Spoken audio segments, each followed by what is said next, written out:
Meus irmãos, nós estamos aqui em escola dominical, neste domingo, nesse dia que o Senhor preparou para nós. Estamos alegres, satisfeitos em Deus, pela oportunidade de nos ajuntarmos para conhecer mais a esse Deus. E você também, que tem participado da escola dominical aqui da Igreja Presbiteriana de Nova Granada, pelo canal do YouTube da nossa igreja, fica sempre o convite. Vem para cá, vem nos conhecer. Nós temos aqui a escola dominical aos domingos às 9 da manhã e tem o culto de adoração às 7 da noite. Vem aqui se juntar ao povo de Deus para que possamos todos verter um verdadeiro louvor e adoração a esse Deus que tem sido bom, a esse Deus que tem separado, tem se apresentado a um povo para se tornar conhecido, para que possamos caminhar conhecendo esse Deus firme, sabendo que Ele é o nosso abrigo no temporal. E o estudo de hoje, esse terceiro estudo aqui dessa revista, A Vida no Presente Século. Olha só, nós precisamos saber viver nessa contemporaneidade, nessa modernidade, nesses dias em que a verdade de Deus tem sido tão atacada. Sempre foi, e a gente sabe que à medida que se aproxima o retorno de Cristo, mais a iniquidade e o pecado humano vai se aprofundar. Trevas espirituais têm cada vez mais assombrado e dominado a vida de tantas pessoas que vivem sem esperança, têm vivido sem propósito, sem alegria, ou muitas vezes uma alegria que depende das circunstâncias. Então, como eu disse, passou o vento bom de todas as coisas, a pessoa se deprime, se angustia, se desespera, não tem sentido para a vida, e está aí os altíssimos e alarmantes índices de suicídios, cada vez mais crescendo, gente. Isso é assustador, isso é um fato, irmãos, que tem mostrado como as pessoas têm vivido sem esperança, sem propósito de vida, porque quando aquilo no que elas depositam toda a sua alegria desaparece, se esvai como fumaça em suas vidas, e cada um sabe o que é isso, não sobra mais nada. Então não tem mais por que viver. Às vezes é uma carreira, às vezes é uma pessoa, um relacionamento, e por aí vai. Então, pela graça de Deus, Deus tem nos dado a verdadeira alegria, o verdadeiro motivo e propósito, a verdadeira esperança de vida. Então nós precisamos saber em quem nós temos crido, quem é esse Deus em que temos crido. O Deus que tudo sabe e determina ou não? É um Deus que é moldado segundo o que eu determino. Quem é soberano na minha vida? Uma boa pergunta para a gente abrir o estudo. Quem é soberano na minha vida? Sou eu ou é alguém além de mim? É o meu coração que traça todos os planos da minha vida e eles se concretizarão segundo o que eu determinei? Ou, claro, eu sou um ser moral, não sou um robô. Eu ajo, eu determino as coisas, mas debaixo dos olhos e da condução de Deus. São dois caminhos totalmente diferentes. Deus é soberano na minha vida ou eu sou soberano? É sobre isso que a gente vai ver aqui olhando um texto lá de Atos 17. Paulo está lá em Atenas, no Areópago, o lugar da cidade onde se reuniam os líderes para decidir as questões da própria cidade, vida social, sobre educação, administração e também sobre as questões religiosas. E eles estão reunidos ali, os atenienses, para ouvir Paulo. O que Paulo tem a dizer para a gente, hein? Paulo está falando aí de um Jesus que voltou à vida. O que será que esse homem está dizendo? Está falando de um Deus que trouxe um homem morto à vida. Como é possível isso? Ressurreição de mortos? Vamos lá para ouvir esse homem. E eles se reuniram lá. E Atos 17, 24 a 31, pode abrir a sua Bíblia aí nesse texto. Vamos compreender e vamos retirar alguns objetivos aqui da nossa lição. Que objetivos primários que vão saltar aos olhos de maneira mais evidente vai estar aí no teu coração, e essa lição tem por propósito trazer. Primeiro, compreender mais a providência e o governo de Deus sobre as coisas, sobre o universo. O que é isso? O governo e a providência de Deus sobre o universo. Será que isso existe mesmo? Ou não? Esse Deus não se importa mais comigo. Ele me criou, se afastou e agora sou eu que escrevo a minha história. Ainda, rejeitar a autonomia humana. Será que as coisas que acontecem na minha vida é fruto de acaso?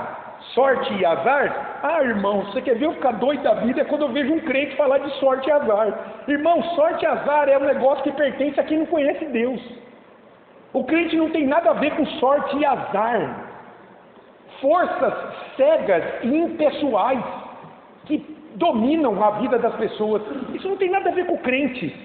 O crente crê num Deus que é providente, que trabalha na vida dele.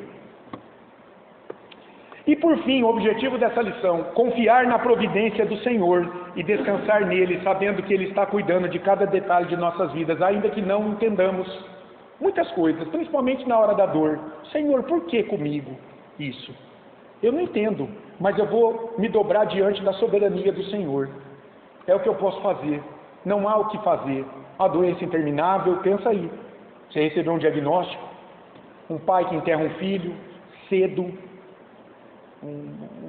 filhos cuidando de pais na velhice, enfrentando uma doença terminal terrível, todo mundo sofrendo na família. Por que, Senhor?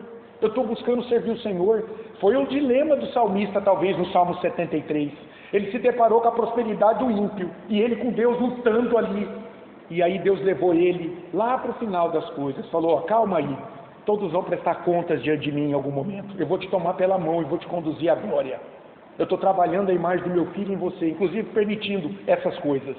Esse aí, que desfrutou de uma aparente prosperidade aqui, será condenado a um tormento eterno, dentre outras coisas. Mas nós não entendemos muitas coisas.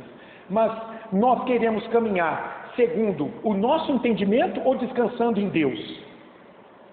Essa tensão vai estar nessa aula o tempo todo.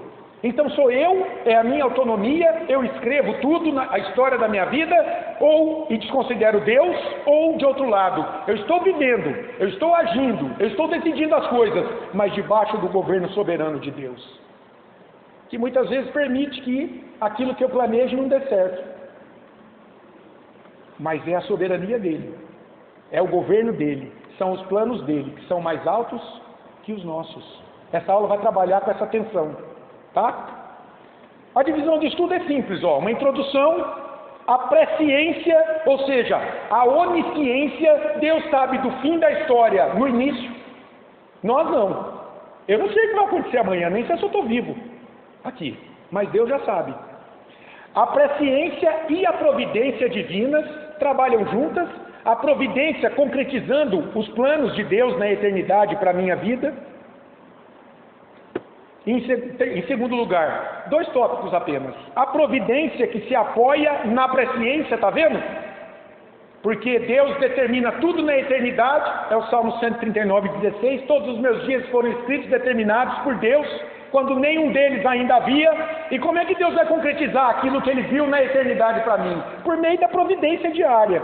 Deus vai trazendo a providência dEle em cada área da minha vida, segundo a vontade dEle. Então, presciência e providência divina, governo, ó, estão juntos, estão trabalhando juntos. Esse é o Deus da Bíblia, que vai ser mostrado aqui. Mas os homens da cidade dos homens, eles pleiteiam uma autonomia disso aqui tudo, nós vamos ver. Eles não querem papo com isso aqui, é eles que determinam a sua vida, ou eles acham isso, e eles vivem nessa base para a sua própria ruína.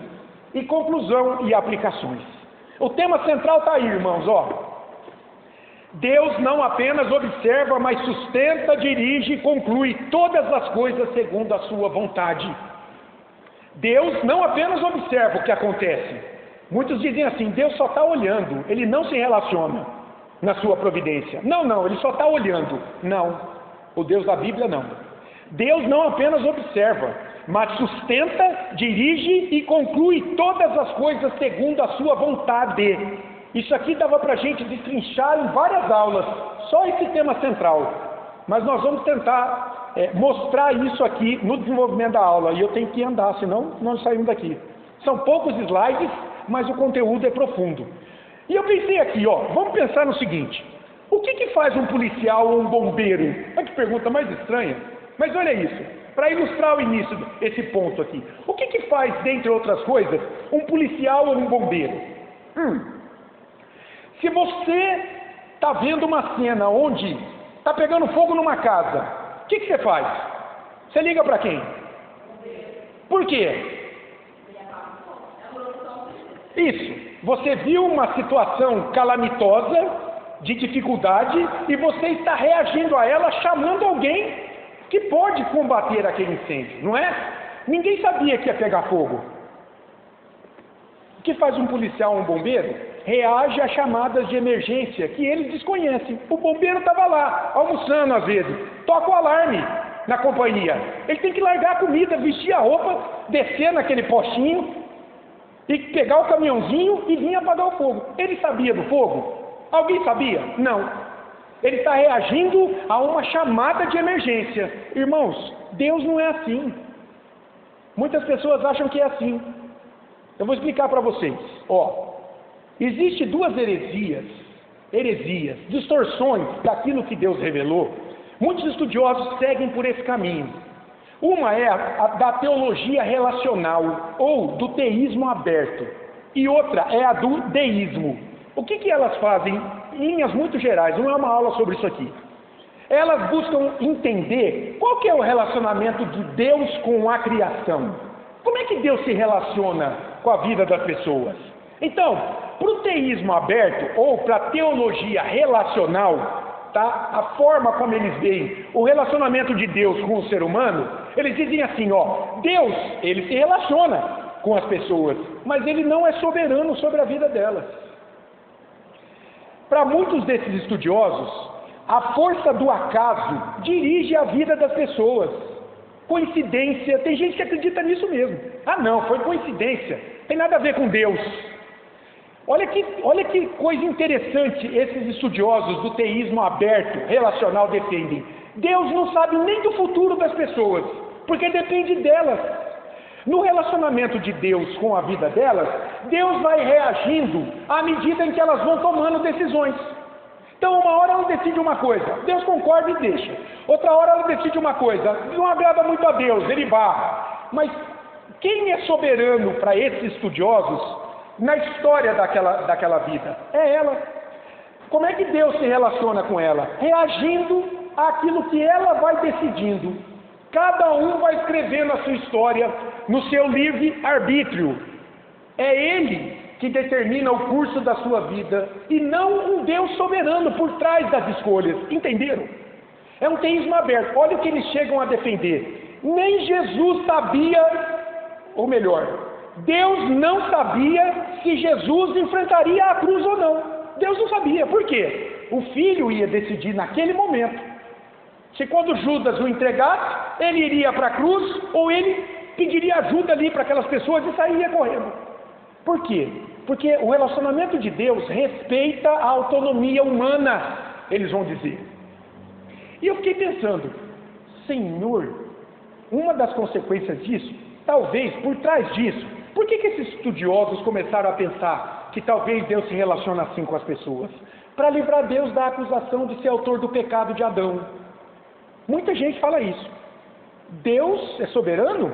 Ele é presciente, é absoluto? Então ele é culpado do pecado de Adão. De fato, o pecado de Adão não pegou Deus de surpresa. Deus sabia do que ia acontecer, mas outra coisa é ele ser responsável pelo pecado de Adão. Mas que coisa estranha. Isso é difícil de entender, irmãos. É a soberania de Deus de um lado, absoluta, e a responsabilidade humana. Deus ele não estrangula a nossa vontade. Não, ele respeita, mas nós somos responsáveis por aquilo que fazemos. Ele está por trás de tudo que nos fazemos, tudo. Mas nós somos responsáveis pelo pecado. Porque Deus é luz, ele habita em luz, não pode proceder o mal dele. Mas a Bíblia não traz claramente essa relação, não traz. Então, a teologia reformada prefere ser honesta, irmãos, dizendo, tem coisas que nós não entendemos, a negar aquilo que Deus revelou. Deus revelou isso aqui, que ele é soberano sobre tudo, e nós somos responsáveis pelo pecado. Agora, o teísmo aberto ou relacional, talvez buscando salvar Deus dessa responsabilidade, vai dizer, não, Deus respeita a nossa autonomia. É por isso que Adão pecou. Deus não tem nada, ele nem sabia que Adão ia pecar. Ele deixou Adão livre, porque Adão tinha livre-arbítrio, para escolher obedecer a Deus ou pecar. Mas Deus não sabia o que Adão ia fazer, eles vão dizer. Deus não sabia se Jesus ia para a cruz ou não, eles vão defender. Entenderam esse ponto da teologia relacional? Nós não cremos que Deus se relaciona assim com o homem, irmãos. E nós vamos ver por quê. E tem de outro lado, o deísmo. É uma outra heresia. O que é o deísmo? O deísmo é interessante. Tem uma ilustração para você entender. Pensa num relojoeiro que criou um relógio. Tá? Ele criou um relógio. Os mais novos aqui, nós estamos aqui todos acima dos 30 anos, 40 anos, então eu posso dizer que, lembra quando dava corda no relógio? Relógio antigamente você dava corda, e aí você deixava ele funcionando, ficava. Então eles vão dizer assim, ó, sabe como é que Deus se relaciona com o homem? Ele não se relaciona mais, ele é soberano, ele criou tudo, mas ele deu corda no mundo e foi embora. Agora ele só olha o mundo, ele não se relaciona mais com as pessoas, ele não interage mais direto com as pessoas. Então ele é um Deus soberano, mas ele não se relaciona. A criação foi entregue às leis da física, por exemplo, que Deus criou. São leis cegas que dominam todas as coisas. Irmãos, o horóscopo se baseia nisso aqui, por exemplo. Eles dizem, os astros exercem uma força transcendental sobre a vida das pessoas. E você sabia que, num certo sentido, isso é até bíblico? De fato, os céus, os astros, dão uma força sobre a vida das pessoas. Mas outra coisa é você viver pautado nisso. E uma força impessoal, que não tem nem nome. Você não sabe de onde vem.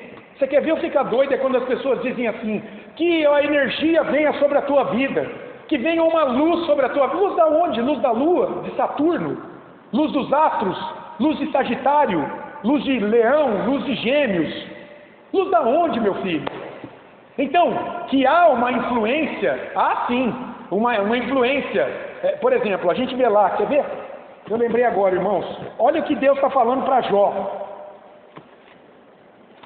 Isso aqui é para derrubar o pastor, né? Porque se não for o texto certo. Jó 38, é isso mesmo. Jó, o Senhor convence a Jó da ignorância. Jó questionou Deus, até o capítulo 38. No capítulo 38, Deus aparece e vai começar a responder para Jó quem era ele. E uma das coisas que ele vai dizer é aqui, Jó, capítulo 38. Olha o versículo 31. Ou poderás tu atar as cadeias do 7 estrelo, ou soltar os laços do Órion, são constelações. Ou fazer aparecer os signos do zodíaco, ou guiar a ursa com seus filhos, a ursa maior, é uma constelação. Deus está dizendo, tem isso aí, no espaço. Sabes tu as ordenanças dos céus, podes estabelecer a sua influência sobre a terra, está vendo? O próprio Deus dizendo, há uma influência das leis que Ele criou, que regem planetas, a posição da Terra, isso mexe com as coisas. Mas outra coisa, meu irmão, é você determinar a sua vida com base nisso. Aí tem pessoas que não saem de casa sem ouvir o signo do zodíaco. Sim?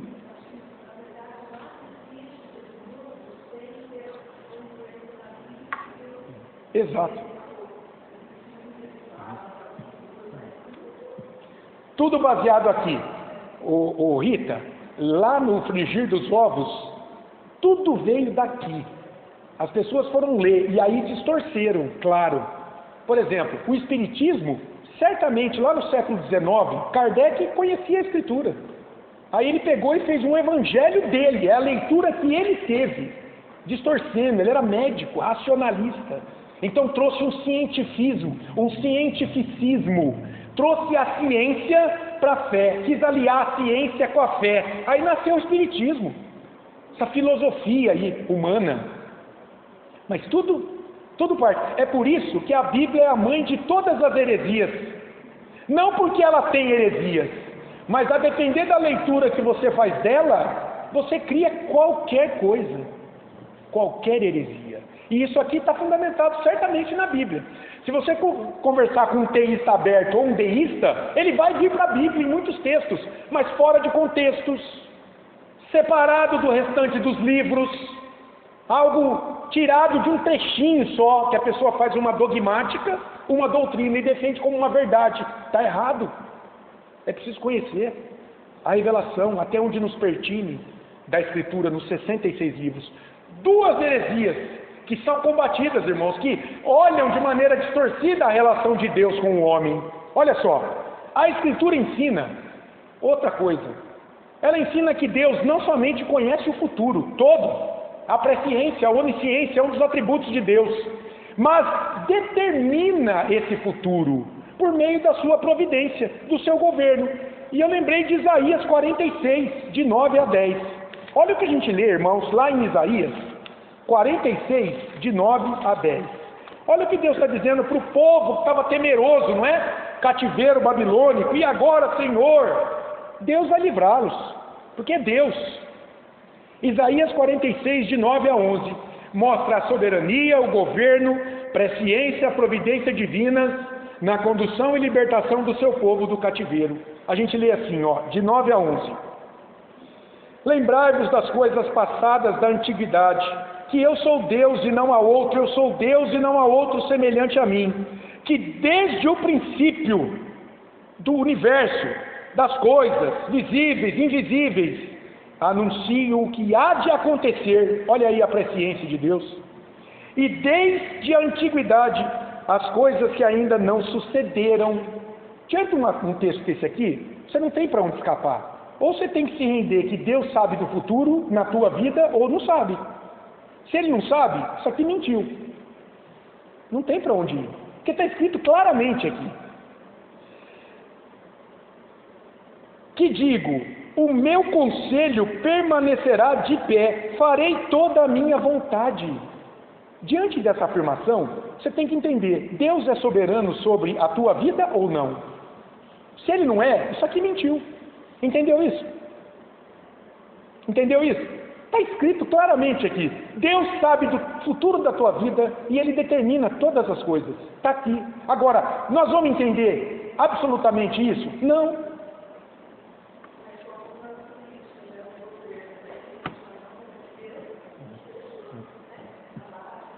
Sim, com um propósito, né, ô Rita?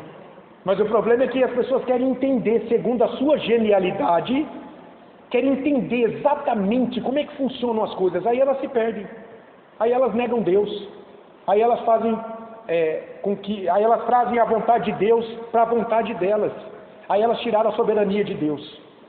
É o que os teístas abertos fazem, por exemplo. Meus irmãos, vamos ver duas coisas aqui então, depois dessa introdução, que já demorou bastante. Vamos ver os dois pontos aqui do nosso estudo. Primeiro, que vai falar sobre a presciência e a providência divinas. Esse saber todas as coisas da parte de Deus e o seu governo e a sua providência, trazendo cada uma delas para a vida humana. Olha que interessante.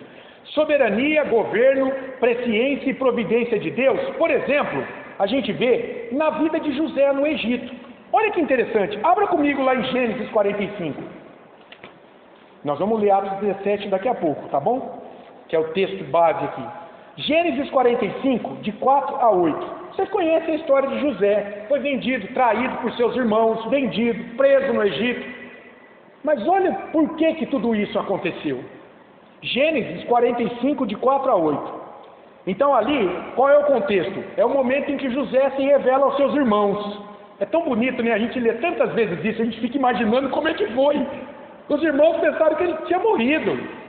Acabou, José. Gente, ele era o governador do Egito. A gente não faz ideia o que foi aquilo. E o momento é esse, ele se revela aos seus irmãos. Você imagina os irmãos? Agora pegou para o nosso lado. Ele tem o poder da vida e da morte ali. Ele disse assim, versículo 4 de Gênesis 45. Disse José a seus irmãos, agora, chegai-vos a mim. E chegaram-se. Então disse, eu sou José, vosso irmão, a quem vendestes para o Egito. E a gente imagina, ficou um silêncio. Agora, pois, não vos entristeçais, nem vos irriteis contra vós mesmos, por me haverdes vendido para aqui. Você percebe José responsabilizando cada um deles? Eu sei o que vocês fizeram, mas fiquem tranquilos. Mas José falou, eu sei o que vocês fizeram, vocês me venderam como escravo. Porque para a conservação da vida Deus me enviou adiante de vós. Ora, peraí, foram os irmãos ou foi Deus? Foi os dois, Deus usando os irmãos. Deus usou até a maldade dos irmãos para cumprir um bom propósito, conservação da vida. Olha isso, irmãos. Deus usa até o mal para trazer algo bom. A cruz não foi algo terrível na vida de Jesus, mas nos trouxe a redenção. Porque já houve... Não, até aqui, né? Não, até o 8. Porque já houve 2 anos de fome na terra. E ainda restam 5 anos em que não haverá lavoura nem colheita. O sonho dele, 7 anos. Deus, o sonho de Faraó que ele interpretou, Deus me enviou adiante de vós para conservar vossa sucessão na terra, porque dele viria o Messias, né? Jesus viria da tribo de Judá, e para vos preservar a vida por um grande livramento. Assim, não foste vós que me enviastes para cá, e sim Deus. Até aqui.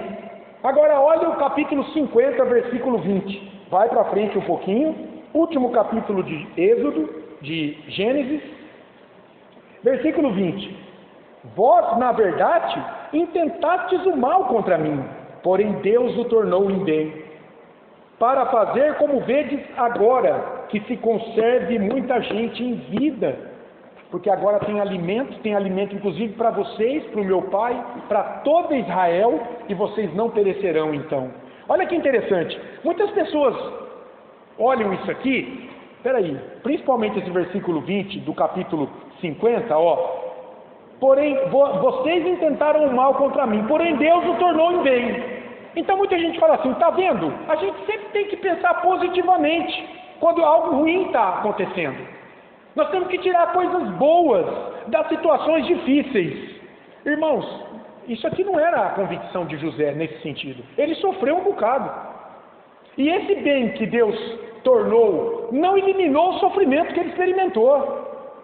Não, ele sofreu, a dor é real, o sofrimento é real, não dá para negá-lo dizendo, não, tem algo bom, eu vou dar risada aqui, enterrando meu filho. Não, nada disso, enfrentando um câncer terminal, a dor e o sofrimento é real. José tinha plena convicção de que por trás de toda a sua lamúria, havia um Deus soberano conduzindo a vida dele, para um propósito maior. Irmãos, isso é comigo e com você. No meio da dor que chega até nós, essa convicção vai fazer diferente para você enfrentá-la. Senhor, eu não entendo isso aqui, mas há algo nas tuas mãos. O Senhor está conduzindo algo aqui, no meio desse redemoinho todo, desse desespero. O Senhor está me conduzindo aqui a um bem maior. Romanos 8, 28, quando Paulo fala que todas as coisas cooperam para o bem, não é um bem físico, é um bem final da tua glória.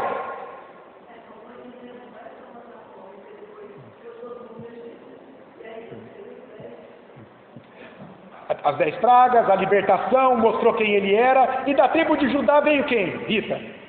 Veio Jesus. Humanamente, precisava ter descendente. Se todo mundo morresse de fome no Egito, Jesus viria da onde? A linhagem santa vinha lá. Abraão, Isaac, Jacó, e veio vindo. Judá.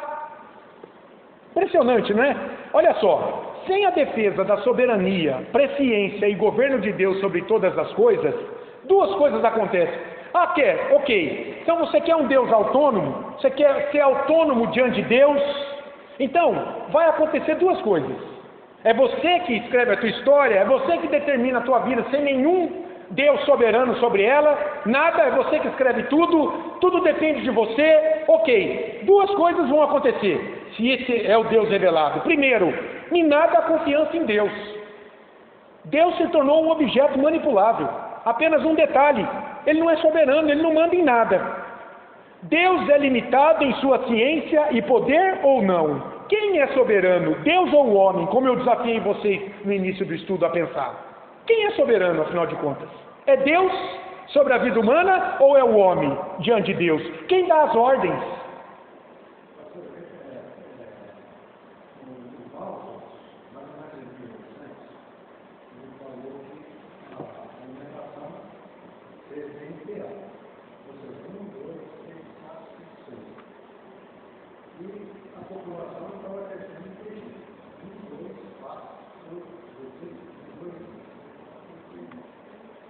E aí, em 2 séculos,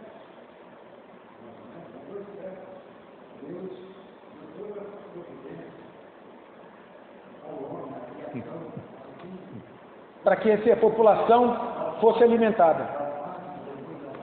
Revolução Industrial. De maneira soberana. Nos impressionando, né, Juarez? Outro dia me disseram, Outro dia me disseram assim, você crê na ressurreição dos mortos, mas é muita gente para Deus ressuscitar, não é, no dia do juízo? E a gente olha com pena para a pessoa, com tristeza, porque quem é Deus para essa pessoa? Está vendo? Deus é um detalhe, Deus não é poderoso, Deus não é soberano. Gente, se Deus criou tudo, isso aqui não é nada. Se as nações são como um pingo no balde, segundo Isaías fala no capítulo 40, o que é para Deus ressuscitar todas as pessoas que já passaram desde Adão? Não é nada. Ele faz assim, ó, tchum, levanta todo mundo. Enche o universo se preciso. Trilhões de pessoas, tudo bem. Ele vai levantar, ele é Deus.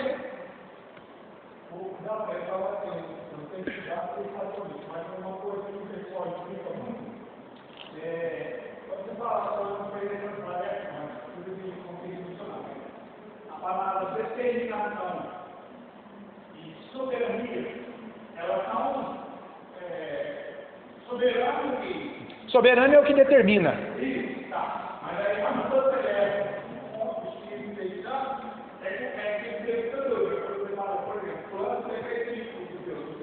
Tá, mas é examinar a palavra... A vontade, né, decretiva de Deus que determine e as coisas acontecem, do jeito que Ele determinou.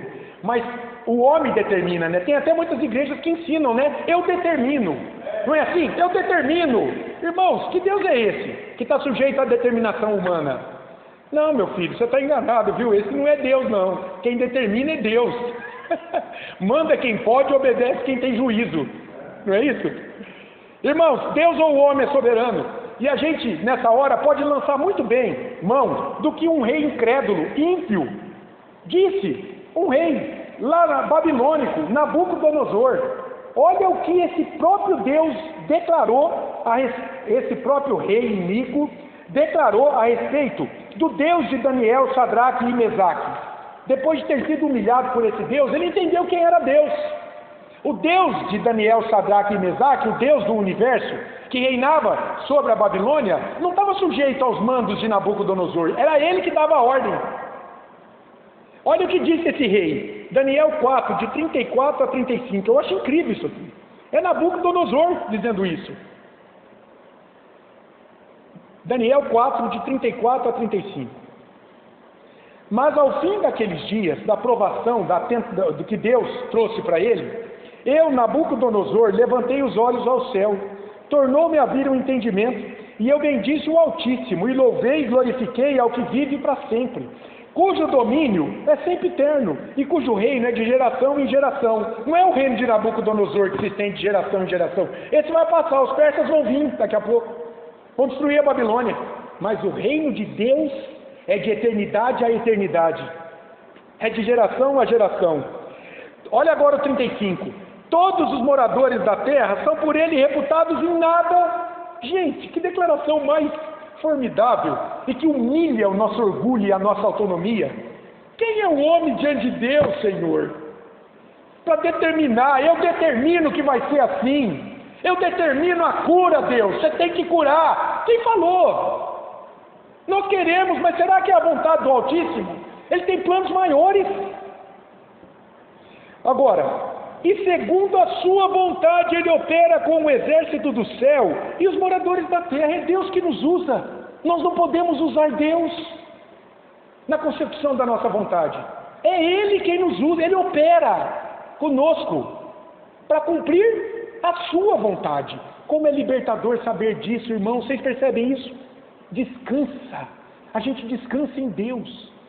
Na hora da dor, o Espírito Santo te leva a pensar assim: Senhor, eu não estou entendendo, eu estou chorando, me console e me faça descansar na Tua vontade, porque isso aqui que eu estou sofrendo está debaixo da Tua vontade. Ele opera com o exército do céu e os moradores da terra. Não há quem lhe possa deter a mão, como disse o Juarez, nem lhe dizer: que fazes? Ó Senhor, o que o Senhor está fazendo? Não era o que eu queria. Mas quem é soberano? Volta à pergunta. Quem é presciente do teu futuro? Se Deus te desse isso agora, sabe-se lá o que aconteceria? Por que esse Deus Todo-Poderoso é desconsiderado pelos homens? Eu fiquei pensando: Senhor, se é assim, por que os homens desconsideram tanto? Por quê? Você consegue pensar em alguma coisa? Se a vontade de Deus é soberana, por que os homens desconsideram? Pecado, rebeldia, não conhecem. Lembra o que Agostinho falou da cidade de Deus e da cidade dos homens? Cidade de Deus, pessoas que estão rendidas a Deus, buscam a Ele. Cidade dos homens, autonomia humana, a tentação de Satanás a Adão e Eva, caminhem separados de Deus, vocês vão ser como Ele. Eu pensei no seguinte, por que a autonomia humana está gritando? É por isso que eles desconsideram Deus. Porque Paulo em Romanos capítulo 1 diz, todo mundo conhece Deus, porque Deus não se deixou sem conhecer. Ele se revelou na consciência humana e Ele se revelou na criação. Seu poder, seu eterno poder, seus atributos invisíveis estão revelados na consciência humana, de que há um Deus diante do qual todos prestarão contas, mas é a autonomia humana que o pecado traz, que grita, eu não preciso do Senhor. Como eu falei para o Sérgio, até a turbina do avião a 8.000 metros parar de funcionar, né, Sérgio? Aí não tem incrédulo. Senhor, me salva agora. Parou o motor do avião a 8.000 metros. E agora? Vai cair. Agora tem Deus. O homem, meus amados, ele quer entender plenamente todos os seus caminhos. Esse é um problemão para a gente. Ele quer dar respostas e descansar nelas, em tudo o que lhe acontece na vida. Mas isso não é possível. Nós não vamos entender tudo. O pecado limitou nosso entendimento, fechou a nossa compreensão da verdade aos olhos de Deus. E cada um agora tem uma verdade. Isso tem aprisionado as pessoas. O profeta Isaías vem com a palavra de Deus para essas criaturas pretensiosas que querem entender tudo. Olha o que disse Isaías em 55, de 8 a 9. Vou ler para você. Isaías capítulo, é um texto muito conhecido, não é? Mas se aplica aqui. Isaías 55, de 8 a 9. Porque os meus pensamentos não são os vossos pensamentos, nem os vossos caminhos os meus caminhos, diz o Senhor. É Ele que está dizendo. Porque assim como os céus são mais altos do que a terra onde vocês vivem, assim são os meus caminhos mais altos do que os vossos caminhos, e os meus pensamentos mais altos do que os vossos pensamentos. Deus está no trono vendo tudo. Nós somos o palco da providência e do governo de Deus. Nós somos o estrado dos pés de Deus. Ele está lá vendo, reinando, governando, dirigindo tudo, todas as coisas, para um bem maior na vida da sua igreja, que é a consumação final, a restauração no final de todas as coisas, os novos céus e a nova terra, para onde estamos sendo conduzidos. Tudo que o ser humano não consegue racionalizar, vê se você não concorda comigo, ele tende a ignorar, para se autorrealizar no seu entendimento. É como se ele dissesse assim, isso é assim porque é assim. A autonomia humana quer buscar explicações o tempo todo para tudo o que acontece. E ele se fecha nisso para descansar. Eu compreendi. Então uns vão negar a Deus. Não, é por isso que eu não quero nada com Deus, porque aconteceu isso aqui. Olha o tsunami lá na Ásia, onde é que está Deus ali? Então, ele desconhece Deus, mas ele vai buscar uma explicação racional que ele dá conta para descansar nela. O entendimento correto é, lá no tsunami, Deus está reinando sobre aquilo lá. E conteve muita força das águas para não destruir ainda mais do que destruiu. É o homem colhendo a voracidade do meio que ele tem destruído todo o tempo. Com a sua depredação, com a sua depreciação. A terra está vomitando um ser humano. Deus está reinando sobre isso também. Ele não perdeu o controle. E os filhos dele que morreram lá, acordaram na presença de Jesus. E os que foram fulminados lá, já sofreram um juízo temporal pela sua rebeldia diante de Deus. É temporal, porque o pleno vai ser no dia do juízo. Deus está reinando sobre todas as tragédias, o tempo todo.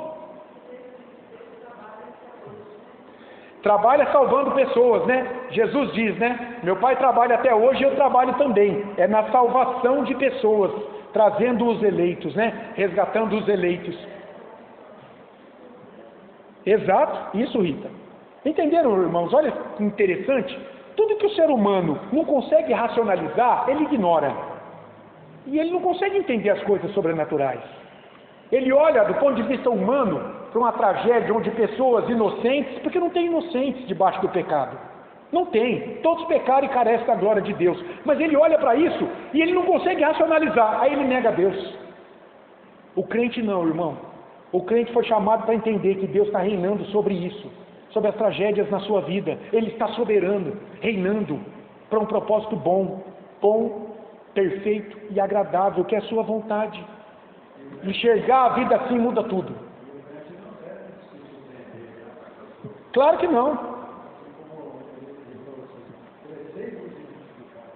Isso. E isso, Juarez. Claro, exatamente. Não, é a providência de Deus, mantendo a sua promessa, não é? Porque Deus é fiel às suas promessas. A providência vem para isso, para manter essa fidelidade. O autor disse assim, do estudo, abre aspas, remova o controle soberano de Deus sobre a vida e o seu completo conhecimento do futuro e o próprio fundamento para se confiar em Deus começa a ruir, desaparece. Mas que Deus é esse? Que não sabe o que vai acontecer comigo? Então como é que ele pode me prometer algo bom lá na frente? Ele não sabe o que eu vou decidir. Os teístas abertos, relacionais, têm que lidar com isso aí. Se ele não sabe o que eu vou decidir, porque sou eu que decido, então como é que ele pode me prometer algo bom lá na frente? E se eu decidir algo ruim? Como é que vai ser isso? Eles entram por um caminho complicado, quando você nega o quê? A soberania, a presciência de Deus quanto ao futuro. E como tem igreja que explora mal essa questão de saber o futuro, né? Tem irmãos que, as profecias para muitos irmãos é Deus falar coisas do futuro da vida dele. Ô Senhor, eu quero ir nessa igreja porque ali Deus me revela o que vai acontecer comigo. Se eu vou casar com fulano ou não. Meu filho, é você que vai ter que decidir isso, atentando para os fatos, para a situação. Não espera Deus falar se o nome da tua esposa é Roseli ou é Marta, para você descansar nesse Deus. Não é isso que é a profecia. Revelar detalhes da tua vida, daqui a pouco. Se eu vou ter um trabalho ou não, se eu vou perder o trabalho ou não, e por aí vai. Quantos anos eu vou viver? Isso é coisa de seita, gente.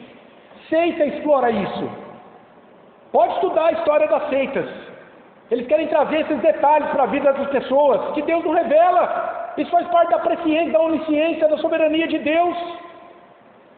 Mas Deus conhece todo o futuro. E Ele trabalha isso da forma como Ele trabalha. Ele não pode ser explorado nisso. O Senhor tem que me revelar o que vai acontecer comigo, no meu trabalho. Tem pessoas que vivem de testemunho. E a igreja é pautada no que acontece com alguém. Não aconteceu com você, acontece para todo mundo. Que é o mesmo Deus, Ele fez isso para você, Ele vai fazer para a igreja. Quem falou? Deus trata de maneira particular com cada um. Tem uma história de vida para cada um. É muito inocente, pueril, crer nisso. Ser dominado por esse tipo de coisa. Aí eu pensei em algumas coisas, eu vou ler para você. Como confiar e depender de um Deus que não sabe nada acerca do meu futuro? Como? Sou eu quem o construo com o meu livre-arbítrio? Ou ele já foi traçado por Deus e dele eu apenas faço parte com minhas escolhas sob o olhar de Deus? São dois caminhos diferentes. Deus pode usar meus pecados, minhas más escolhas, para atingir seus propósitos em minha vida? Claro! Olha as más escolhas dos irmãos de José. Levaram a poupar do morticínio toda a sua família. Para minha glorificação final, quer dizer, o meu bem maior, segundo Romanos 8, 28, sim, Deus usará toda a minha vida em seus erros e acertos. Vai usar. Na saúde e na doença, na tristeza e na alegria. Que concepção totalmente diferente da teologia da prosperidade, por exemplo. Que vai ensinar, dentre outras coisas, que Deus te trouxe para você ser feliz, para você ser próspero, para você ter saúde. Ele não pode te usar, então, na tristeza, na enfermidade? Olha a Bíblia. Quantos exemplos ali deixados para nos mostrar que Deus fez grandes coisas em momentos de aflição na vida do seu povo? Mas a teologia da prosperidade nega esse Deus. Não quer conhecer esse Deus que pode trabalhar na doença, na tristeza, nas aflições. E daí sabe o que acontece? Quando a vida real traz isso, esses crentes não sabem o que fazer. Estão confusos. Esquecem de Deus, não conhecem esse Deus que é consolo no meio da tempestade, que trabalha com o seu espírito no meio da dor. Eles não conhecem esse Deus, porque só foi dito para eles, não, Deus, se você está passando problema, você está sem fé. Você está passando problema? Tem pecado que você não confessou, e por aí vai. Uma visão totalmente distorcida de quem é Deus. Você já pensou se Daniel, Sadraque e Mesaque pensassem assim? Daniel, Sadraque, Mesaque, falta um, Abdinego. Se eles pensassem assim, hein? E agora, hein? Oh, miseráveis que nós somos! Eles buscaram a Deus e confiaram em Deus. Lá na fornalha, se Deus quiser nos salvar, Ele vai nos salvar. O rei, você não vai poder fazer nada conosco. Olha a confiança nas mãos de Deus. E se a gente tiver que morrer, então morreremos, mas nós não vamos se curvar à tua estátua. Olha a confiança em Deus. Deus ali com eles, na porta da fornalha, aquecida 7 vezes mais, Sérgio. Se chegar perto, já morria. Tamanho era o fogo que tinha ali. Eles ficaram lá dentro. 7 vezes mais, João. E nem cheiro de queimado no pelo do corpo tinha. Gente, isso é uma proteção sobrenatural na vida daqueles homens. Mas o incrédulo não consegue racionalizar isso. Então ele nega. Fala, não, isso não existiu, você é bobo de acreditar nisso. Se Deus não permitisse o fiel sofrer, nunca. Eu Alaí, e por que Deus permitiu aquele sofrimento na vida dele? Para testemunho de quem ele era no meio daquela nação. Há um Deus verdadeiro que guarda aqueles que confiam nele, mesmo no meio da fornalha da aflição. A presciência e a providência divinas. Sem a defesa da soberania, presciência e governo de Deus sobre todas as coisas, duas coisas acontecem. Nós já vimos a primeira, minada a fé em Deus, a confiança em Deus. Mas em segundo lugar, minada a fé em Cristo, a confiança em Cristo. Irmãos, a pergunta é a seguinte: será que Jesus tinha conhecimento do que lhe aconteceria em seus dias? Os teístas, o teísmo aberto da teologia relacional vão dizer não, ele nem sabia do que ia acontecer. Foi ele que decidiu ali naquele momento enfrentar a cruz, mas ele poderia ter adotado um outro caminho. Eles vão dizer isso. Deus não sabia, entregou para a autonomia do Filho. Gente, isso nega, rasga a Bíblia inteira, mas enfim, é o que eles dizem aí, de maneira geral. Jesus, para eles, não tinha conhecimento do seu fim. Ele decidiu ali na hora. Mas será que a Bíblia mostra isso? Não. O teísmo aberto diz que ele não sabia que havia sido chamado para morrer por pecadores em uma cruz, e que seria entregue por um de seus discípulos a ela, Judas Iscariotes. Foi surpreendido pela traição de Judas. Não, ele não sabia que Judas o trairia. Os teístas abertos, eles têm que lidar com isso aqui, porque eles dizem que Deus não sabe o futuro das pessoas, ele deixa para elas decidirem. Irmãos do céu, a Escritura não revela nada disso na vida de Jesus. Olha aqui, de maneira muito clara, vamos ver só alguns versículos desse texto. Abra lá em João 13, Evangelho de João, capítulo 13. Momento da ceia. Jesus está lá em Jerusalém, no cenáculo, no primeiro andar de uma casa, com seus 12 discípulos para participar ali daquela última ceia. É onde ele institui a ceia do Senhor, em substituição ali da Páscoa judaica. Olha o que Jesus diz ali, naquele momento. João capítulo 13. Estamos terminando, viu?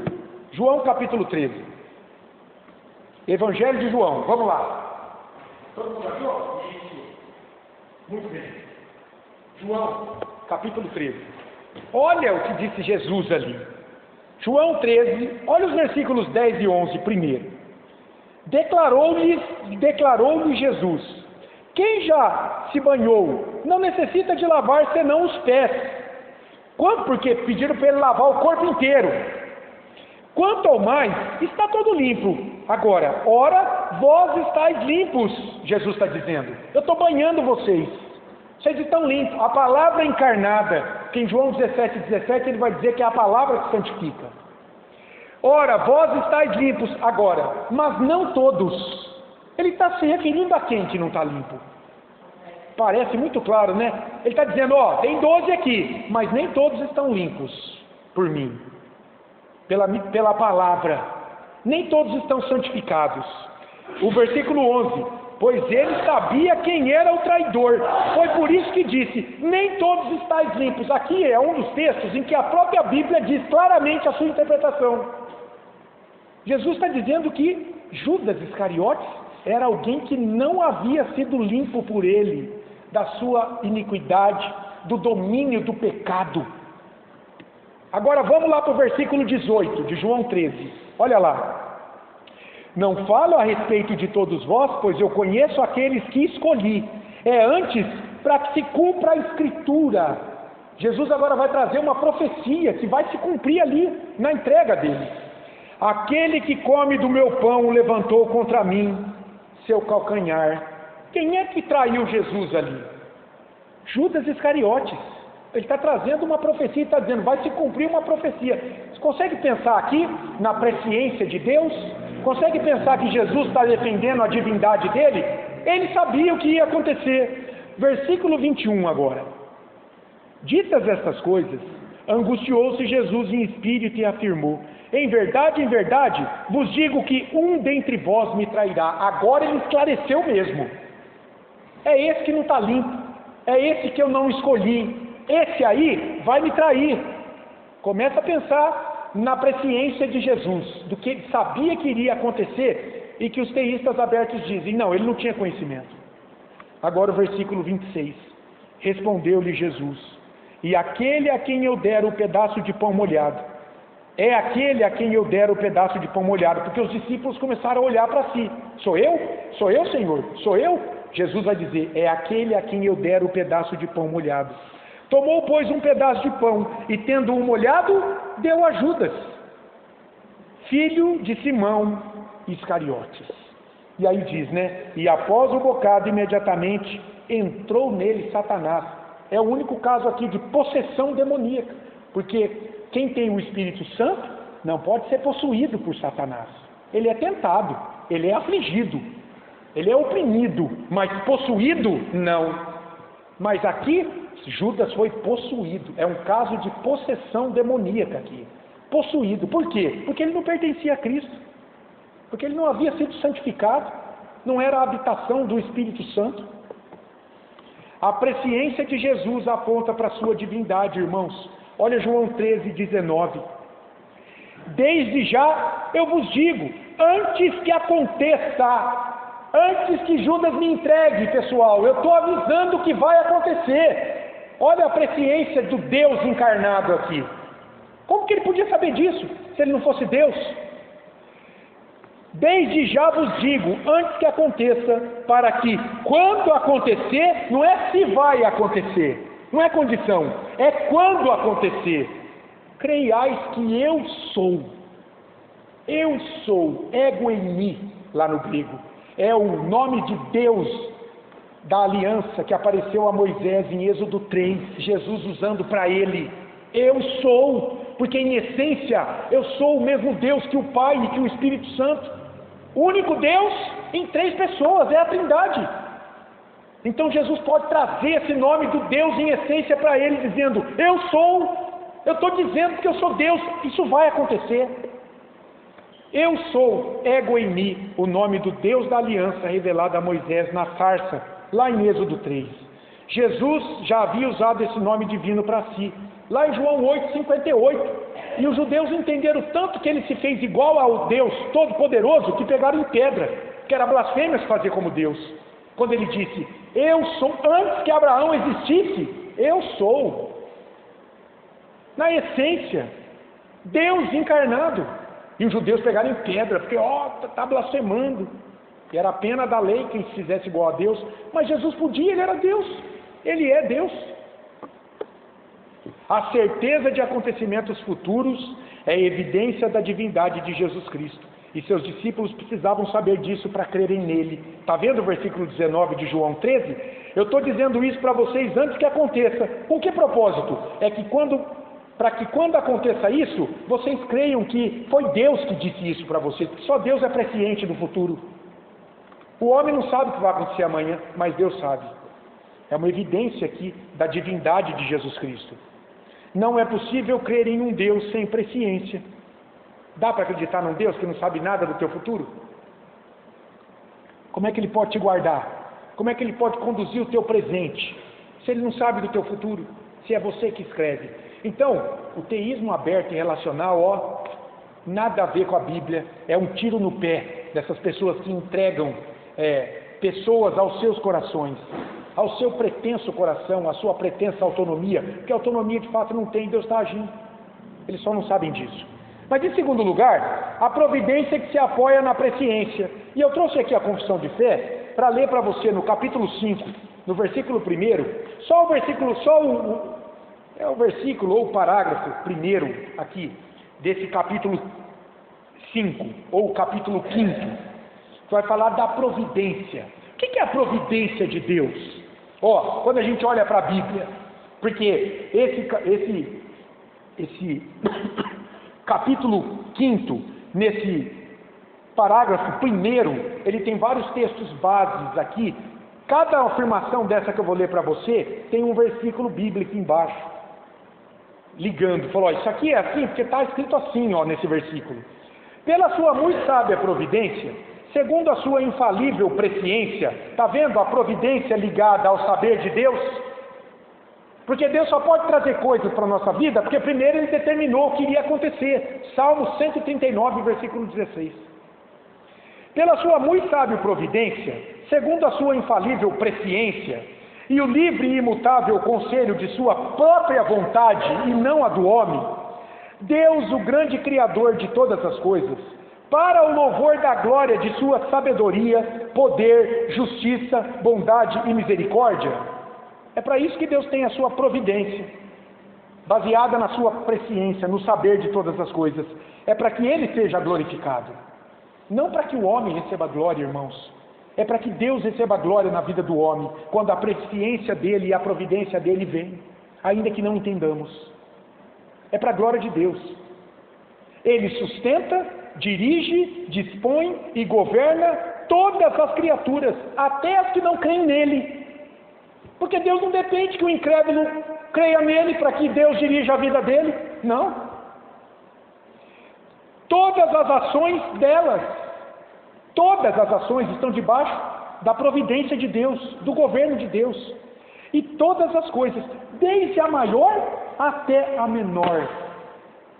Foi isso que esses teólogos se reuniram lá na capela de Westminster, no século 17, a partir de 1643, entenderam sobre a providência de Deus quando cunharam esse documento de fé da nossa igreja, a Confissão de Fé de Westminster. Eles olharam para a Bíblia e eles viram esse Deus, que não se submete ao homem, mas que tem o homem submetido a si. São dois caminhos diametralmente opostos. Muitas denominações cunham um Deus que se submete ao homem. Os teólogos reformados entenderam, não. Quando a gente olhou para a Bíblia, é o homem que se submete a Deus, em tudo, sem deixar de ser responsável por suas escolhas, porque nós não somos robôs. Mas isso é muito diferente em trazer a vontade de Deus para a nossa vontade. Aí não.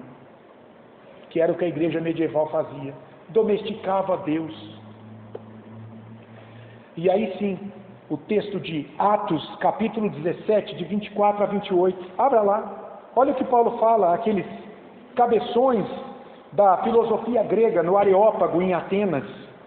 Atos 17, de 24 a 28. Olha o que Paulo vai dizer a eles. Quem é o Deus que eles não conheciam, mas que precisavam conhecer? Atos capítulo 17. Vamos esperar os irmãos encontrarem. Atos 17, de 24 a 28. Olha lá. Quem é o Deus que Paulo vai apresentar a eles? Atos capítulo 17. Vamos lá. Isso. Muito bem. Aqui, a partir daqui. Muito bem. Você viu como é que você está ganhando mais versatilidade, mais agilidade em buscar? É isso, tem que trabalhar com a Bíblia, a gente vai aprendendo a achar. No começo, irmãos, eu usava índice, eu sempre digo, por que Bíblia tem índice? É para você ir no índice, irmão. Eu não sei onde está a moto. E a hora que pede para pegar um Obadias, um profeta menor, é um desespero na igreja. É tão legal, você está aqui, aí você vê um olhando para o outro, cadê? Vai no índice. Está em ordem alfabética os livros, você vai ver lá, Obadias está na página tal. Não está na ordem alfabética não, está na ordem que aparecem, né? Está na ordem que aparecem. Mas você vai achar lá, Oséias, Joel, Jonas, olha lá, aqui na minha está na página 611. É só ir na página 611. Então olha só o que a gente lê em Atos 17, de 24 a 28. O Deus que fez o mundo e tudo o que nele existe, sendo Ele Senhor do céu e da terra, não habita em santuários feitos por mãos humanas, ó gregos, como vocês estão querendo, nem é servido por mãos humanas, como se de alguma coisa precisasse, pois Ele mesmo é quem a todos dá vida, respiração e tudo mais. De um só fez toda a raça humana para habitar sobre toda a face da terra, havendo fixado os tempos previamente estabelecidos e os limites da habitação do tempo. Deus já determinou tudo.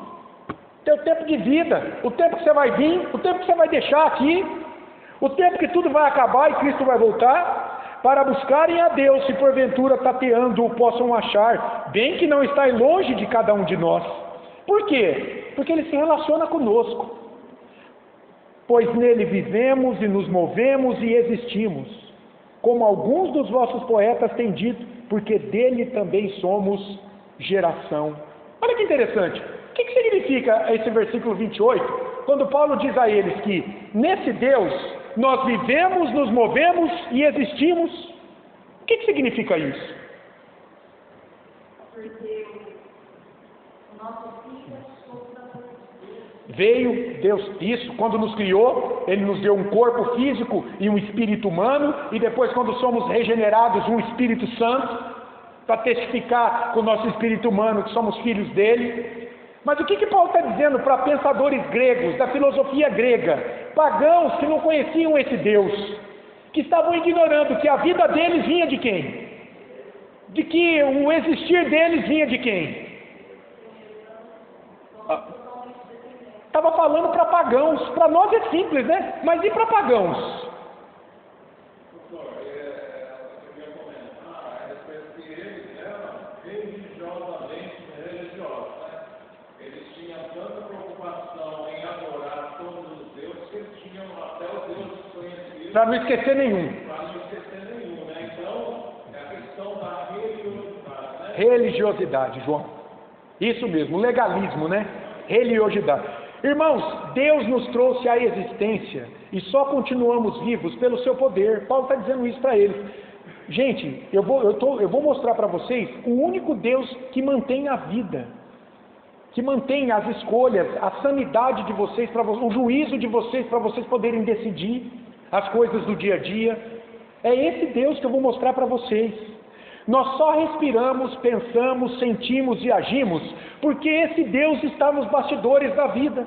Olha Filipenses 2. Esse texto não está na lição, mas é um texto clássico que mostra o governo, a soberania de Deus sobre as nossas escolhas. Filipenses capítulo 2, de 12 a 13. Novo Testamento, carta de Paulo aos Filipenses, capítulo 2, de 12 a 13. A gente lê assim, Assim, pois, amados meus, como sempre obedecestes, não só na minha presença, porém muito mais agora na minha ausência, ele está preso em Roma quando ele escreve, desenvolvei a vossa salvação com temor e tremor, batalhem pela santificação como evidência de que vocês são salvos. Vocês têm que batalharem para lutar, para manter uma vida de piedade, de busca de santidade. Agora, porque Deus é quem efetua em vós tanto o querer como o realizar, segundo a sua boa vontade. Paulo, peraí, você está nos exortando a nós batalharmos por uma vida santa, ok? Mas você está dizendo que é Deus que está fazendo isso em nós? É. Então somos nós ou é Deus? Os dois. Está vendo aí? Soberania de Deus e a responsabilidade humana ao batalhar pela santidade. Como entender? Não dá. Em todos os termos? Não dá, mas está revelado. Nós não vamos negar a soberania de Deus dizendo, é o homem que tem que fazer. Nós não vamos fazer isso. Nós vamos reconhecer simplesmente, Senhor, tem coisas que nós não conseguimos entender, mas foi revelado por Deus. Vamos descansar nisso. Todo indivíduo é responsável. O crente é responsável pela santificação e ele é responsável pela maldade. Pronto. Entregue ao seu coração. Está lá. Esse é o Deus da providência e da presciência. Agora, isso significa que não temos responsabilidade diante dos eventos e decisões que tomamos? Não é fatalismo, como muitos nos acusam. Mas se Deus já determinou tudo, então eu não tenho responsabilidade por nada. Não, não. Aí que entra a teologia aberta, o teísmo aberto e relacional. Ora, se Deus determinou o pecado de Adão, então Adão não pode ser responsável. Se ele não é responsável pelo pecado, eu, descendente dele, não sou responsável. Está vendo onde chega? Deus é culpado pelo pecado, então. Não é nada disso, irmãos. Isso é defesa, é coisa de gente que quer entender todas as coisas, absolutamente. Como criatura caída. Não dá. Não se pode culpar Deus pelo pecado de Adão. O pecado é de Adão, mas não pegou Deus de surpresa. O pecado é meu, mas não pega Deus de surpresa. Eu sou um ser moral, responsável. Não é pregada a palavra para você buscar santidade? Se você não buscar santidade e desobedecer à exortação, o problema é seu. É você, não é Deus. Olha, isso fica claro quando Jesus responsabiliza Judas Iscariotes pela traição, embora o Pai tenha determinado isso. Olha lá Lucas 22, 22. Lucas 22, 22. Jesus vai dizer, veja lá, o contexto da ceia do Senhor, novamente. Olha o que diz Jesus. Porque o Filho do Homem, é um título de divindade que Jesus usava para ele, como descendente de Davi, porque o Filho do Homem, na verdade, vai segundo o que está determinado. Determinado por quem? Pelo Pai, na sua presciência. Mas ai daquele por intermédio de quem ele está sendo traído. Jesus tirou a responsabilidade de Judas Iscariotes pela entrega? Ai dele, é juízo isso aqui. Ai dele, Senhor, mas o Pai determinou, mas Judas é responsável. O pecado é de Judas. Satanás entrou nele. Ele não foi santificado. Ele não pertencia a Cristo. Então, nós somos responsáveis, mas debaixo da soberania de Deus. O nosso pecado e a nossa desobediência a Deus não elimina a soberania de Deus sobre as nossas vidas. Tem pessoas que querem isso. Elas querem justificar as suas mazelas em um Deus, elas começam a questionar a bondade de Deus na vida delas. Elas não querem nada com Deus, mas Deus é culpado. Deus usa até o mal para propósitos redentivos. É a morte de Cristo. Pedro vai falar isso no seu sermão, em Atos 2,36. Olha o que Pedro vai dizer, em Atos 2,36. Esteja absolutamente certa, pois, toda a casa de Israel, de que a este Jesus que vós crucificastes, a responsabilidade daqueles que entregaram Jesus aos romanos, Deus o fez Senhor e Cristo. Que bênção foi essa entrega. Deus usou a entrega de Jesus para que hoje ele fosse o Senhor e o Cristo, o Messias, o ungido, que salvou a igreja com a sua obra. Mas o povo foi responsável, é culpado pela entrega. A traição dos irmãos de José é outro exemplo de que Deus usa o mal para propósitos redentivos. A traição dos irmãos de José preservou todo o povo. Mais de 70 pessoas naquele momento que iam morrer de fome também, junto com todos os demais, se José não estivesse lá e não fizesse provisão de alimentos para sustentar a sua família agora, por 7 anos, não é? Então aí, eu trouxe aqui isso aqui, para você. Existe sorte, azar, acaso, coincidências frente a um Deus presciente e soberano em sua providência? Não tem nada, irmão. Não existe nada de acaso. Por exemplo, eu vou ler rapidamente. Mateus 10, 29 a 30. Olha o que diz Jesus. Mateus 10, 29 e 30. Não se vendem 2 pardais por um asse. O asse era uma moeda romana de cobre, que valia 1,16 avos de uma moeda de prata, um denário. Um denário era um dia de trabalho de um trabalhador comum. Um asse valia 1,16 avos de um denário. Então, Jesus está dizendo, não se vendem 2 pardais por um asse, por um nada. Um asse era um nada, essa moeda de cobre romana. Vendem-se. Aí Jesus está dizendo, e nenhum deles cairá em terra sem o consentimento de vosso Pai. Embora o pardal valha tão pouco, nenhum deles vai cair do fio na terra morto, se Deus não consentir. Aí ele vai fazer a transição para a vida dos discípulos. E quanto a vós outros, até os cabelos todos da cabeça estão contados. E eu fico olhando hoje para o meu couro cabeludo, sem cabelos. Cada pontinho, são milhares, talvez milhões, Deus conhecia cada um. Todos, nenhuma folha cai da árvore, sem Deus também permitir. E o versículo 31 diz, Não temais, pois, bem mais valeis vós do que muitos pardais. Se os pardais se compram por tão pouco preço, vocês valem muito mais. Confiem nesse Deus. Ele é providente. Olha Provérbios 16, 31. Provérbios 16, 31, a gente lê assim, ó.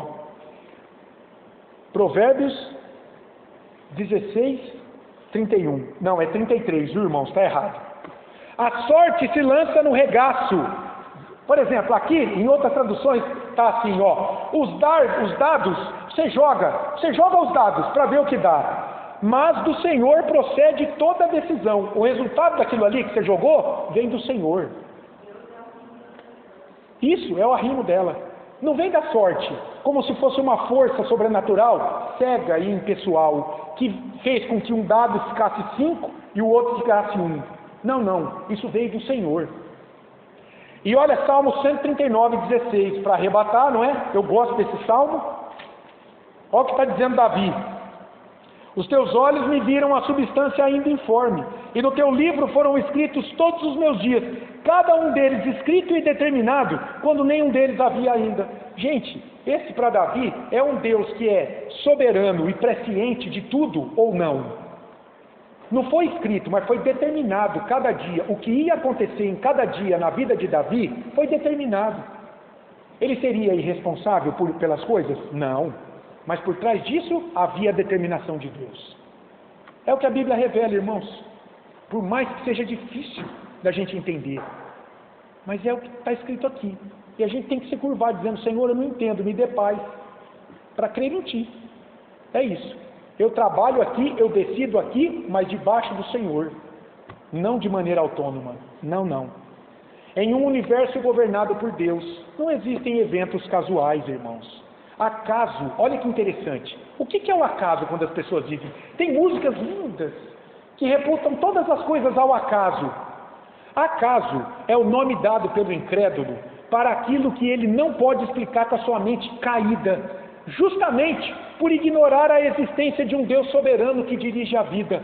Ele não quer nada com esse Deus, então ele dá o nome ao acaso, a coincidência, a luz que vem do Saturno, a influência dos céus. Deus não tem nada a ver com isso. É uma lei cega e impessoal que está operando na minha vida. São os signos do zodíaco, por exemplo, que ditam a vida de tantas pessoas. Sorte e azar são cegos, impessoais e presentes na vida de incrédulos. Não confia nisso não, irmão.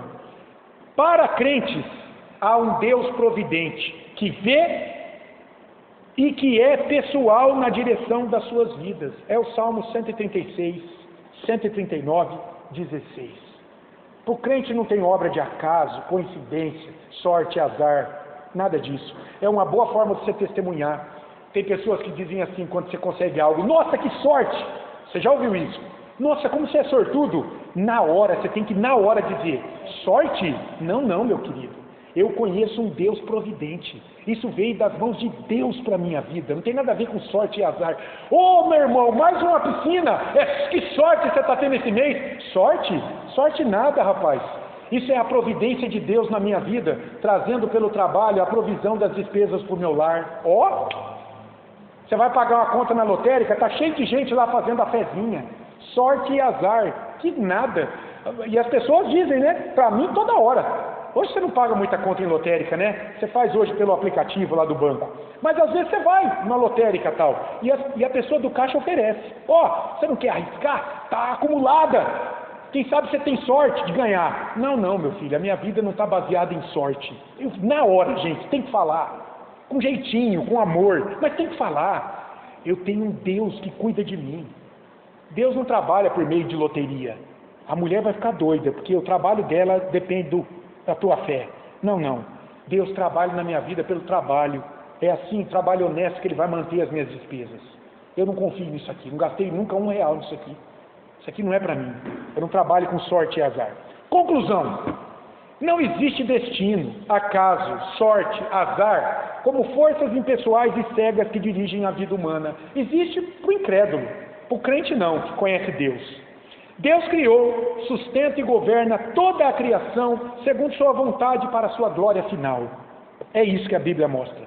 O homem, por sua vez, é um ser moral, é responsável por suas escolhas, mas Deus está nos bastidores da sua vida, dirigindo tudo segundo a sua vontade. É isso que a Bíblia revela.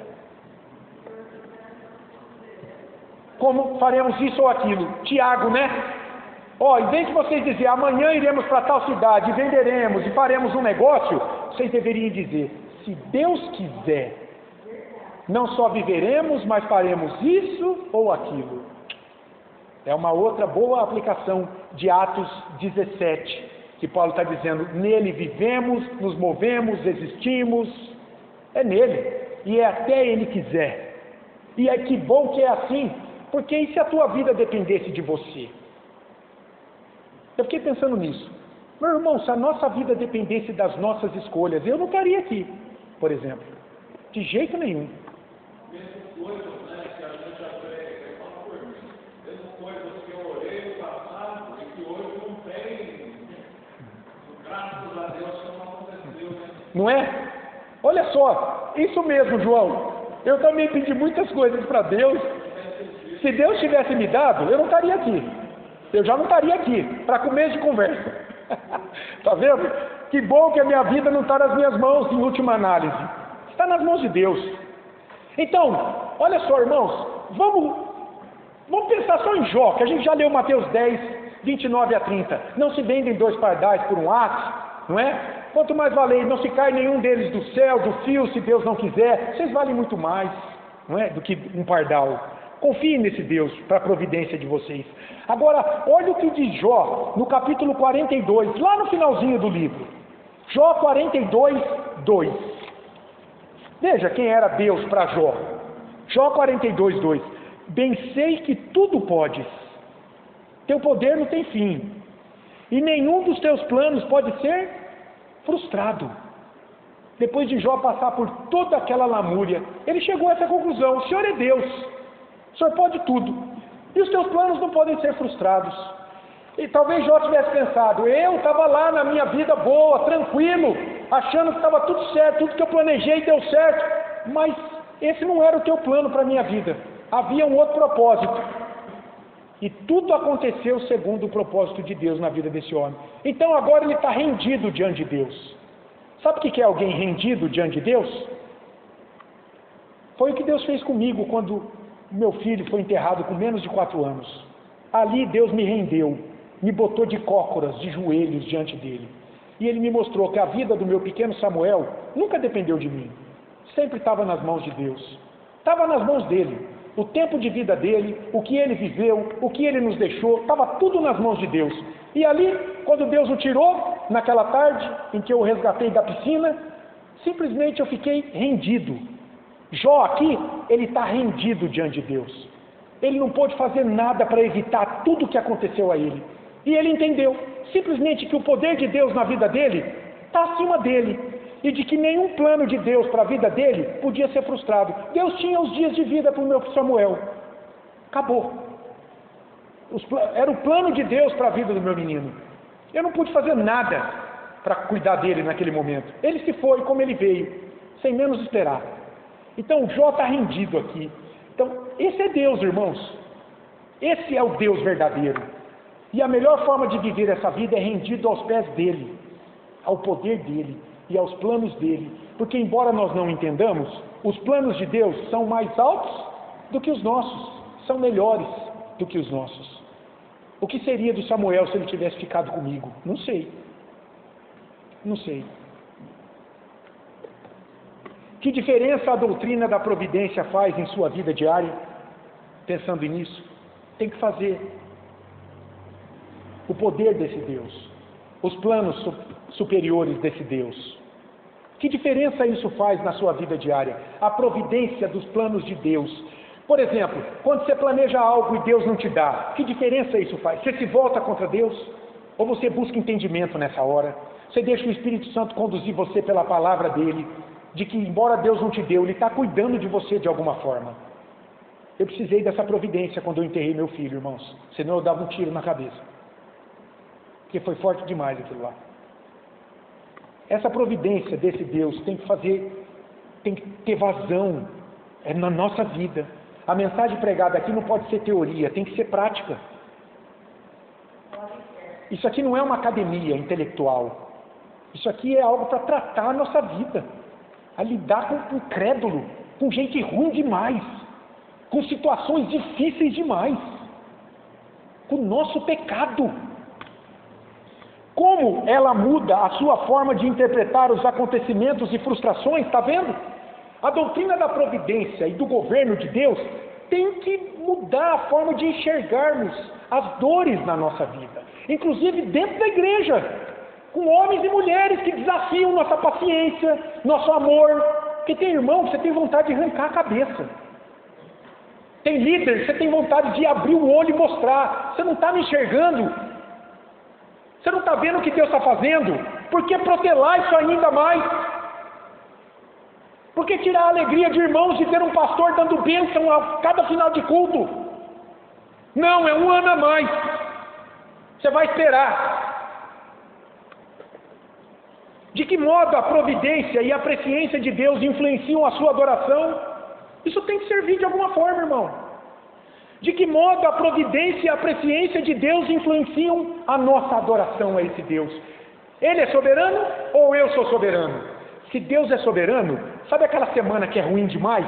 Você vai vir domingo aqui adorar esse Deus, aprender da palavra dele, cultuar a ele, declarando: Senhor, eu não entendo, mas o Senhor é soberano, recebe toda a glória. Sabe, Senhor, todas as minhas lágrimas dessa semana, todas as orações que fiz, toda a decepção que passei, toda a frustração, essa apatia espiritual, Deus, e esse desânimo que eu estou sentindo agora mesmo, está tudo aqui. Recebe isso aqui em nome de Jesus Cristo, porque Tu és soberano sobre a minha vida. Está vendo como muda a adoração?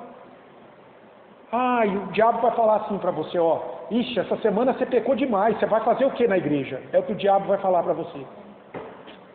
O crente que entende o governo e a presciência desse Deus sabe, nada foi obra do acaso nessa semana, tudo foi permitido por Deus, e o culto é aquela manifestação, é aquele derramar do crente. Por isso que o culto é maravilhoso, irmãos, o culto não pode ser deixado de lado. Infelizmente, como é que eu vou dizer isso, hein? Tenho orado para Deus me dar muita calma, porque eu sou sanguíneo, e a gente fala, vem, a gente vai falando, mas nós temos que tomar cuidado, porque nós estamos lidando com pessoas em grau de santidade diferentes. Não é isso, Alaíde? O Alaíde um dia veio falar comigo sobre isso, e foi uma bênção a conversa do Alaíde. Pastor, aqui tem ovelhinha que está mais forte, mas tem ovelhinha que está fraquinha. E o senhor às vezes o senhor fala umas coisas e é uma burdoada. Então eu tenho orado, viu, meu irmão? Para Deus me dar essa sabedoria, essa sensibilidade, e é verdade. Irmãos, a gente não pode tratar a igreja como um evento, como alguns irmãos tratam, infelizmente ainda, deixando de lado essas bênçãos que Deus traz. Reunião de oração, estudo bíblico, culto. Isso é bênção, é meio de graça para fortalecer a nossa fé. Agora imagina um líder que quer ver todo mundo presente, mas muitas pessoas não têm esse discernimento espiritual, da necessidade delas lutarem para estar presentes. Então elas pensam assim, ó: se eu for 2 vezes por mês na igreja, já está bom. Irmãos, a gente não pode tratar a igreja assim, em nome de Jesus. Isso é um cinema, isso é uma viagem de férias, isso é qualquer coisa, isso é tomar um sorvete. O cara está lutando com o peso, ele fala: não, esse mês eu vou só uma vez por semana na sorveteria, uma vez por mês na sorveteria. Está lutando, ótimo. A igreja não é assim, irmão. A igreja traz o alimento espiritual para o teu crescimento, para a tua santificação, para a tua alegria, para mostrar quem é Deus, para te dar força no meio da dor. Você não pode perder isso. A igreja é fundamental na nossa vida diária. A igreja é um organismo vivo e espiritual. Você é um membro espiritual, você é vivo, o Espírito está aí. E se você é assim, você tem prazer em estar junto de outros para cultuar a Deus todas as semanas. Uma das grandes bênçãos na vida, e a hora vai embora, né? Uma das grandes bênçãos na minha vida foi conhecer a família da minha esposa, com todas as lutas que nós temos. Porque não é fácil o nosso relacionamento com os meus sogros. Mas sabe uma coisa que Deus me mostrou logo de cara? O compromisso deles com a igreja. Eu aprendi isso. Não faltava em culto, reunião nenhuma, atividade, levava os filhos, estava lá e eu estava vendo isso. Isso foi uma bênção na minha vida. compromisso dessa família, com a presença, com o caminhar junto. E está lá, dando testemunho agora, lá no sul, em outra igreja, já liderando, presbítero, está lá. Porque é isso, Deus vai usando os servos dele, por onde eles passam para ser bênção. Então é triste para eu ver assim, que muitos irmãos ainda não despertaram para isso. E eles vêm aqui na igreja 2 vezes por mês só, ou de vez em quando. Vamos esperar em Deus, e a ação do Espírito Santo, né, trabalhando a vida deles. Irmãos, eu quero colocar aqui, são 4 minutos, essa música do Estênio Marcos, do Márcio. Talvez você já ouviu essa música, O Tapeceiro. E à medida que tocar essa música, eu quero que você pense na sua vida, em tudo que nós falamos aqui hoje sobre Deus se relacionando com você, tá bom? Vamos colocar essa música? Ouça essa música.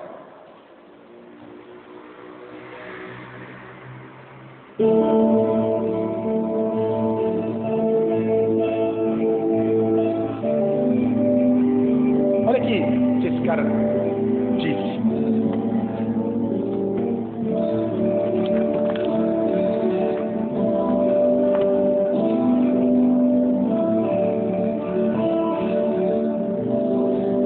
Pensando no trabalho de um tapeceiro.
Vamos orar? Senhor, obrigado por tua graça, por tua misericórdia. Obrigado por esse tempo de estudo, Pai. Ó Deus, nossas vidas estão em tuas mãos. Guarda-nos no restante deste dia, Senhor, e que o Senhor nos prepare para estarmos juntos novamente, cultuando o teu nome logo mais. Obrigado pela tua igreja aqui reunida, obrigado pela professora, pelas crianças, obrigado, Deus, que o teu Espírito ministre esse estudo aos nossos corações e que podemos descansar no governo soberano do Senhor sobre nossas vidas. Assim oramos em nome de Jesus. Amém. Amém.